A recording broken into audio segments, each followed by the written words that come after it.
The king of rock and roll was known for his presence, a man who could command thousands with a single note, a single gesture, a single look.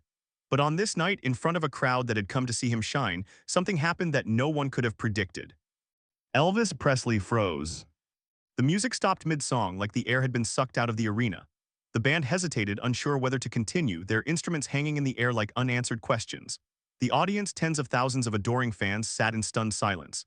This was Elvis, the unstoppable force, the man who had conquered every stage in the world. And yet here he stood, motionless, caught in a moment of stillness that stretched longer and longer until it felt unbearable. Some in the crowd thought it was a mistake, a technical issue, maybe a missed cue. Others saw something deeper, a flicker of struggle behind the king's eyes. For once, the performer who never faltered looked almost fragile, almost human. And then, just as the weight of silence pressed down on the room, she appeared. Priscilla. To the audience, her presence was as shocking as the silence itself. The two had lived a complicated public life, and by this point their relationship had changed in ways the world thought they understood. Yet here she was, stepping toward him in front of thousands, a quiet force cutting through the tension. And what she did next wasn't dramatic in the way of headlines or spectacle, it was something far more powerful. Something that would leave those who witnessed it breathless, whispering about it for years after. Because in that moment, it was Elvis the superstar on stage. It was Elvis the man, vulnerable, unsure, frozen in front of his people. And it wasn't a bandmate, a manager, or even a doctor who reached him first. It was Priscilla. The king of rock and roll had always seemed larger than life. But that night, under the weight of silence and light, he became something else entirely. He became human. And Priscilla's response, that was the moment that stunned the audience, redefining not just the performance but the legend itself. Elvis Presley, the name alone carries a weight that is almost impossible to describe. He wasn't just a singer, not just a performer, he was a force of nature, a man who reshaped music, culture, and even the way people understood fame. When Elvis stepped onto a stage, it wasn't just entertainment. It was history unfolding in real time. Every performance felt like a moment you would tell your children about, a memory etched into the fabric of American life. But behind all of that, behind the rhinestones, the flashing lights, and the screams of thousands, was a man who carried a far heavier burden than most ever realized. He was expected to be flawless. Night after night, no matter how exhausted, no matter how fragile he felt inside, Elvis was asked to give the world perfection. And for years he did. With a smile, with a flourish, with a voice that could melt steel. But the truth is, no one, not even Elvis Presley, could live up to being larger than life forever. That's why this story matters. The moment we're about to explore wasn't about records sold or concerts sold out. It wasn't about the dazzling image the world loved to cling to. It was about the cracks in that image. It was about a man brought to a standstill in the one place he was supposed to be untouchable, the stage. And it was about the one person who reached him when no one else could. Priscilla. Now, for most of the world, their story was already a complicated one. The young girl who became his wife, the partner who stood by him through the chaos of fame, and eventually the woman who left when the pressures of his world became too heavy to bear. By the time of this night, Elvis and Priscilla's relationship had already been scrutinized, dissected, and judged by millions. They were no longer together in the traditional sense. To some, she was an ex-wife, a past chapter. To others, she was a symbol of everything Elvis had lost. But that's the danger of looking at legends only through headlines. Because in reality, Priscilla remained something far deeper in his life. She was still his confidant, still his tether to a world outside the chaos. She had seen Elvis at his highest and lowest, not just as the world's most famous entertainer, but as a man who sometimes couldn't sleep, who sometimes doubted himself, who sometimes needed someone to remind him he was human before he was the king. And on this night, when Elvis froze mid-song in front of thousands, that role became more important than ever. The introduction of this moment is not about spectacle, it's not about scandal, it's about vulnerability. Because when we strip away the glitter and fame, what we're left with is a universal truth. Even legends can falter. Even icons can stand in front of a crowd and suddenly feel small. And when that happens, when the strongest seem weak, the question becomes, who will step in? Who will see the person instead of the myth? For Elvis, that answer was Priscilla. Think about the emotional weight of that. A man adored by millions, a performer who had never truly been allowed to show weakness, suddenly brought to silence. And out of everyone who could have filled that void, a bandmate, a stage manager, even the roaring crowd itself, it was the woman who had walked with him through the most turbulent years of his life. That choice, that presence changed everything. Because it wasn't just about what she did, it was about what it revealed. To the audience, it revealed that Elvis Presley wasn't untouchable, and maybe he never was. To Elvis, it revealed that even in the moments when he doubted himself most, there was still someone who understood him beyond the image. And to history, it revealed that sometimes the most powerful moments aren't about the songs that are sung, but about the silences that interrupt them. This is why this story still resonates decades later. Not because it was polished or perfect, but because it was raw, because it showed the side of Elvis that few ever got to witness. The side that wasn't draped in gold or backed by fireworks. The side that was fragile, human, real. And in that fragile moment, it showed the kind of quiet strength Priscilla carried with her, the kind that doesn't need an audience to be validated, but that changes the room simply by existing. When we talk about Elvis Presley, we often talk about the myth, the groundbreaking television appearances, the sold-out tour, the records that broke barriers. But the truth is, myths alone can't carry the weight of a legacy. What carries a legacy is humanity, the moments when the mask slips and the world sees the real person behind the myth. And that's what this story offers us. So as we step deeper into this night, keep that in mind. This isn't just about Elvis Presley, superstar. This isn't just about Priscilla Presley, the woman forever tied to his story. This is about what happens when the unstoppable is suddenly stopped. It's about what happens when the one who seemed invincible reveals that he too could stumble. And it's about the way that stumble and the response to it became a piece of his legend that no gold record could ever match. Because legends aren't made from perfection. They're made from the moments that prove they're human. And this moment, when Elvis froze mid-song, when the silence stretched across a room that had never known silence from him, when Priscilla did what no one expected, this moment reminds us why Elvis Presley's story continues to echo across generations. It's not just the music, it's not just the fame, it's the humanity, the fragility, the reminder that even the brightest lights sometimes flicker and even the strongest voices sometimes falter. And when they do, it's not weakness that defines them, it's what happens next. And what happened next is what stunned the world. Elvis Presley's story had always been framed by contrast. On one side, the dazzling performer who could electrify a stadium with a single swivel of his hips. On the other, the boy from Tupelo who never stopped longing for the simplicity and warmth of his mother's kitchen table. By the time the night of his onstage silence arrived, those two worlds were colliding more fiercely than ever before. To understand what happened, we need to step back into Elvis's world at that point in his life. A world where fame had become both a blessing and a burden. The Elvis of the mid-1970s was no longer the hungry young man who shocked the world with his first television appearances. He was now an institution. His face was on billboards, his voice on jukeboxes, his name etched into history as the king of rock and roll. But behind that crown was a man who was growing weary. Years of grueling schedules, endless performances, and the pressure to maintain perfection had taken their toll. He was adored by millions, but that adoration came at a cost. The crowds wanted the legend, not the man. They wanted the glittering jumpsuits, the booming voice, the charisma that felt untouchable. Few stopped to think about the toll it took to maintain that illusion night after night. And fewer still could see the cracks forming beneath the surface. In private, Elvis battled exhaustion. The late nights, the constant rehearsals, the energy it took to command an audience, it all added up. And like so many performers of his era, he began leaning on unhealthy crutches to get through it. Pills to sleep, pills to wake up, pills to perform. The very fire that had fueled his career was beginning to consume him from the inside. And then there was the weight of his personal life. By the time of this particular performance, his marriage to Priscilla was already behind him. Their love story, once the stuff of fairy tales, had crumbled under the strain of his lifestyle and the constant pressures of fame. Yet despite their divorce, Priscilla had never truly left his world. They shared a daughter, Lisa Marie, and they shared a bond that couldn't be erased by legal papers. In many ways, Priscilla still understood Elvis better than anyone else. She knew his rhythms, his fears, his insecurities. She could see through the legend and find the man who was still struggling to hold everything together. For Elvis, this was both a comfort and a source of pain. Comfort, because there was someone who still saw him for who he really was. Pain, because it reminded him of what had been lost, the home life he could never quite sustain, the normalcy he had once promised but couldn't deliver. And while Elvis wrestled with his private demons, the world around him was changing. Rock and roll itself was evolving. New sounds were emerging, new stars were rising. For a man who had once defined rebellion, Elvis now found himself viewed by some as old-fashioned, even outdated. That knowledge weighed on him, even if he didn't always admit it out loud. Imagine stepping on stage knowing that the world expects perfection, but feeling less and less certain you can deliver it. Imagine hearing the cheers, but also the whispers of critics who wonder if you're past your prime. Imagine knowing that the very fans who once saw you as a symbol of freedom now see you as a nostalgic figure, a memory of a golden age slipping further into the past. This was the storm that swirled inside Elvis during this period.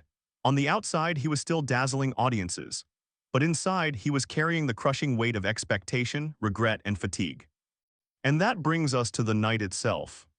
The concert had been planned like so many before it, carefully choreographed, rehearsed, and prepared, but there was a different energy in the air. Elvis, though charismatic as ever, seemed distracted in the hours leading up to the show. Friends and close associates noticed it. He was quieter backstage, more withdrawn. He seemed to be carrying something heavy, though he brushed off their concerns with his usual charm. The stage for Elvis had always been both a refuge and a battlefield. A refuge because it was where he felt most alive, most connected to the people who loved him. A battlefield because it demanded more of him than he sometimes had to give. On this night, that tension was sharper than ever. The crowd outside didn't know any of this, of course. To them, it was just another night with Elvis Presley, a ticket to witness greatness, a chance to be part of history. They filled the seats with excitement, waiting for the moment the lights would dim and the king would appear. For them, it was pure anticipation. For Elvis, it was something closer to dread. And then there was Priscilla. Her presence at the concert wasn't routine. By this time, she and Elvis weren't living together, weren't sharing daily life. But she was still connected, still close enough to know when he was struggling. Her decision to be there wasn't just about supporting him as a performer. It was about watching over him as a man she still cared for deeply, even if their relationship had changed. She sensed, in a way only she could, that something was fragile about this night. That's what makes her role in what happened so remarkable. She wasn't there for the lights, the spectacle, or the fame. She was there because she understood Elvis better than almost anyone else. She could see the burden he carried, and she knew he might need her, even if he wouldn't admit it. So when the moment came when Elvis froze mid-song and the silence swallowed the room, it wasn't just the audience who felt shock. It was Priscilla, too. But unlike the thousands of others, her reaction wasn't confusion or judgment. It was instinct, the instinct of someone who had walked beside him long enough to know when he needed saving. The background of this story matters because it explains why that moment was so much more than a simple pause in a concert. It wasn't just a missed lyric or a forgotten line. It was the eruption of years of pressure, exhaustion, and heartache. It was the weight of fame pressing down on a man who had carried it for far too long. And it was the reminder that even legends need someone to catch them when they fall. Elvis Presley was the king of rock and roll, but he was also a man from humble beginnings, a man who never escaped the shadows of his own insecurities. Priscilla was no longer his wife, but she remained his anchor in ways that defied labels. Together, in that moment, they revealed something more powerful than music. They revealed the humanity that lived beneath the myth. The stage was set, the tension was rising. The cracks in the legend were beginning to show, and soon the world would witness the silence that changed everything. The night of the concert had all the hallmarks of a classic Elvis performance. The venue was packed, the air buzzing with the electricity of thousands who had traveled, some from across the country, for a chance to see the king in person. Every seat was filled, every aisle crammed with fans craning for a glimpse of their idol. There was an anticipation in the air that only Elvis could summon. Backstage, though, the energy was different. Elvis was preparing, but not with the same unshakable ease he once carried. He moved through the rituals, adjusting his outfit, sipping water, stretching his voice, but there was a heaviness about him, a quietness his inner circle noticed immediately. He smiled at jokes, nodded along to banter, but it was clear his mind was elsewhere. For years, Elvis had perfected the art of slipping into the performer's mask. Whatever storm raged inside, the second the lights hit, the mask would settle into place. Tonight, though, there were cracks. His friends saw it, his bandmates felt it. Still, no one dared say too much. With Elvis, you didn't question whether he could deliver. He always did. The minutes ticked closer to showtime. The band tuned their instruments, the stagehands scrambled through last-minute checks, and the low hum of the audience grew louder. Somewhere in that building, Priscilla sat quietly, her presence mostly unnoticed by the crowd. To them, she was a figure of the past, but to Elvis, her presence meant something more personal, a reminder of connection, of someone who knew him beyond the spotlight. And then the moment came. The lights dimmed, the crowd erupted, and Elvis stepped onto the stage. The reaction was deafening. Thousands screamed his name, some crying, some shaking, all of them swept into the wave of his presence. Elvis raised the microphone, his jeweled outfit catching the light, and for a few moments it felt like everything was as it had always been. The king was here, the legend alive before their eyes. But beneath that glittering surface, tension simmered. The first few songs went smoothly, but if you looked closely you could see it, the slight hesitation before a lyric, the way his eyes drifted as though he was thinking of something else. To most it was invisible, but to those who knew him it was clear. Elvis wasn't fully there. Still, the audience roared with every note. They saw their hero and they adored him. What they didn't see was the cost. Elvis pushed through each song with the kind of energy that made him famous, but every chorus seemed to take a little more from him. By the middle of the set, the strain was showing. His voice, powerful as ever, carried a subtle edge of fatigue. His movements, still iconic, were just a little slower. And yet he always gave. But the cracks were widening. Midway through the show, there was a moment, small at first, almost imperceptible, that signaled what was coming. Elvis missed a cue. The band, trained to follow his every move, covered it seamlessly, but it left a ripple in the air. Some in the audience shifted uncomfortably, sensing something off. Others dismissed it as nothing, eager to lose themselves in the magic. Elvis pressed on, the spotlight burned, the crowd thundered, and he pushed himself deeper into the performance. But inside, the weight grew heavier. The years of pressure, the exhaustion of carrying the myth of Elvis Presley, the loneliness that fame had never cured, it all pressed down on him in that moment. And then came the song. It wasn't just any song. It was one of the staples, one of the numbers fans waited for, the kind that carried not only notes and rhythm but memory and expectation. The opening chords rang out and the audience erupted. This was what they had come for. This was the Elvis they had dreamed of seeing. But as the verse began, something happened. Elvis started strong, his voice filling the room, but then hesitation. Just a flicker at first, a pause so brief most thought it intentional. He picked it back up, carried a few more lines, but the hesitation grew. The words seemed to falter on his lips. His hand gripped the microphone tighter. His eyes, so often alight with fire, looked distant, almost lost.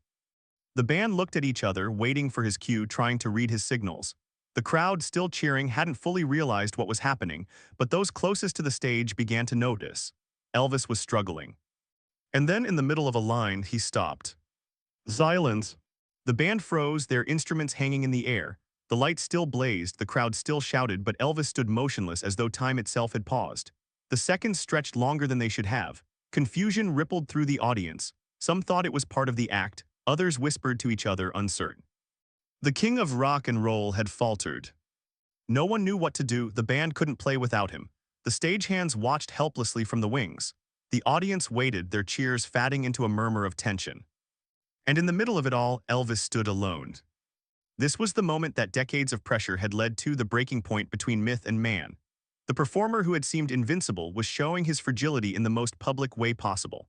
And the crowd, those thousands who had always seen him as larger than life, suddenly faced the silence of a man who couldn't go on. But the story didn't end with that silence. Because somewhere in that crowd sat Priscilla. She had seen the signs before anyone else. She had watched the way he carried himself, the way his shoulders seemed heavier, the way his smile didn't quite reach his eyes. And now, as the arena sat frozen, she understood in an instant what was happening. The audience was shocked, the band was paralyzed, but Priscilla was.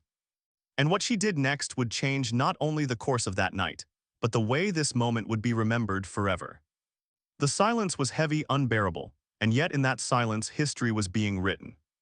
The silence stretched like an open wound. Thousands of fans, once deafening, now held their breath. The band looked to Elvis, waiting for a cue that never came.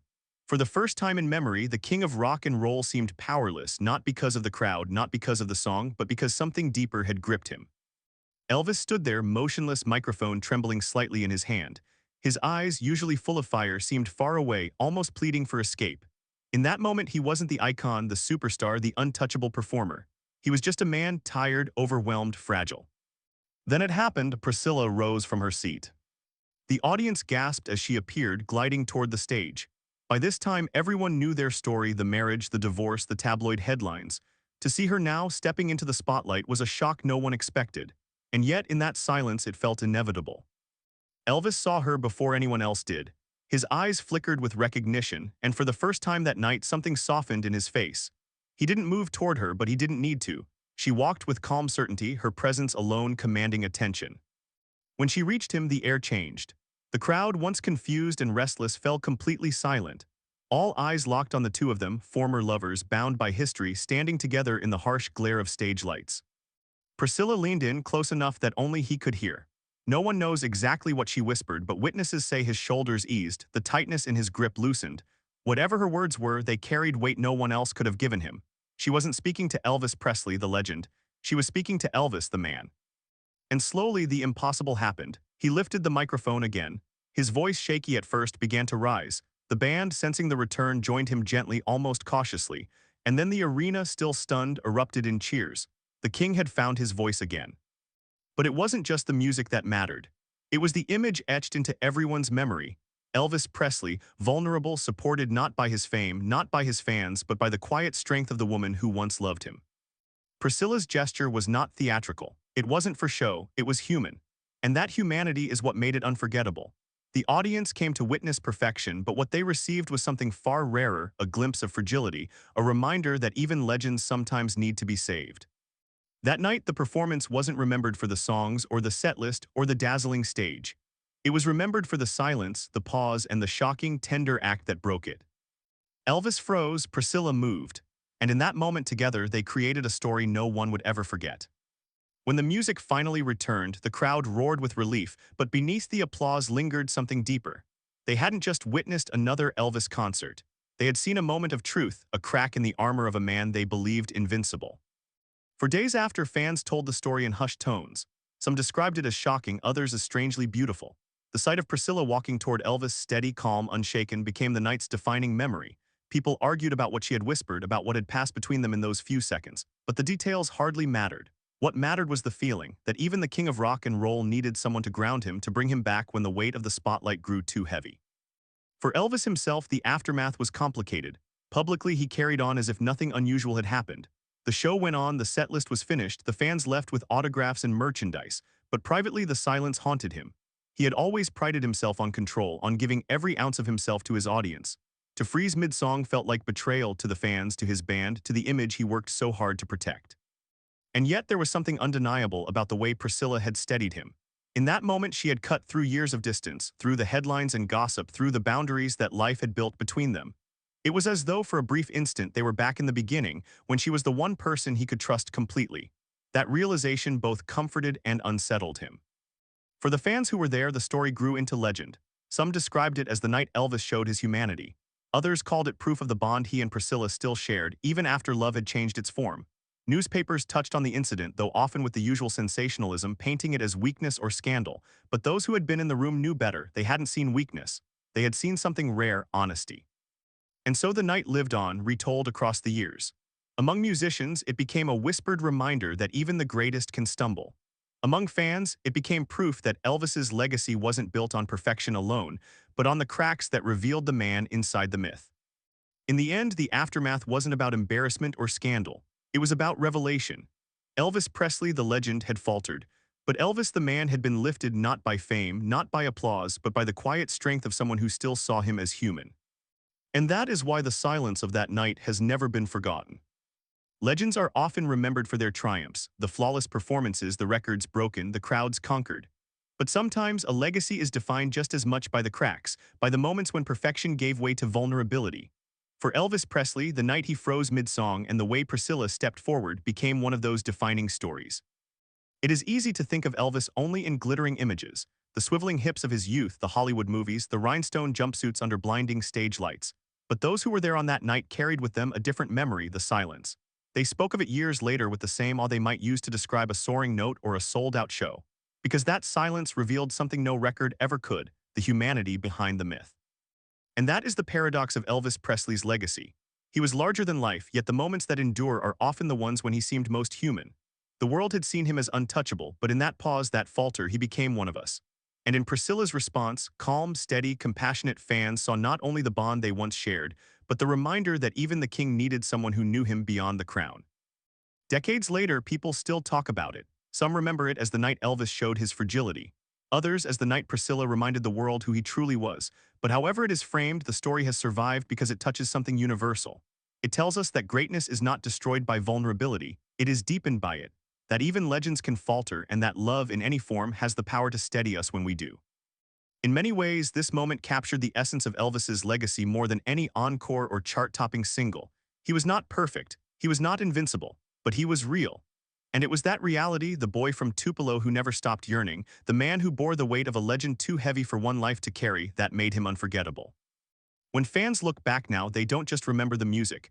They remember the man who gave everything, even when it cost him. They remember the silence. They remember Priscilla's step forward. And they remember how, in the middle of a song that never finished, Elvis Presley revealed something far greater than perfection. He revealed his humanity. And that, perhaps, is the truest legacy of all. And so the story circles back to that one unforgettable image: Elvis Presley, frozen mid-song, the arena caught in silence, and Priscilla stepping forward to meet him in that fragile moment. It wasn't planned. It wasn't scripted. Yet it became one of the most enduring scenes in the mythology of the king. Because in that instant, the legend gave way to the man. The rhinestones and the spotlight fell away, and what remained was something far more powerful: humanity. Elvis Presley wasn't just the king of rock and roll that night. He was a man who faltered, a man who needed someone to steady him, and a man who found that strength in Priscilla. Fans left that concert changed. They didn't just see a performer. They saw a story, a reminder that even the brightest stars can flicker and even legends sometimes need saving. That's why this moment still echoes across time, because it wasn't just about a song left unfinished. It was about love, memory, and the fragility that makes us human. If this story moved you, subscribe for more untold chapters of music's greatest legends. And stay with us, the next story may surprise you even more.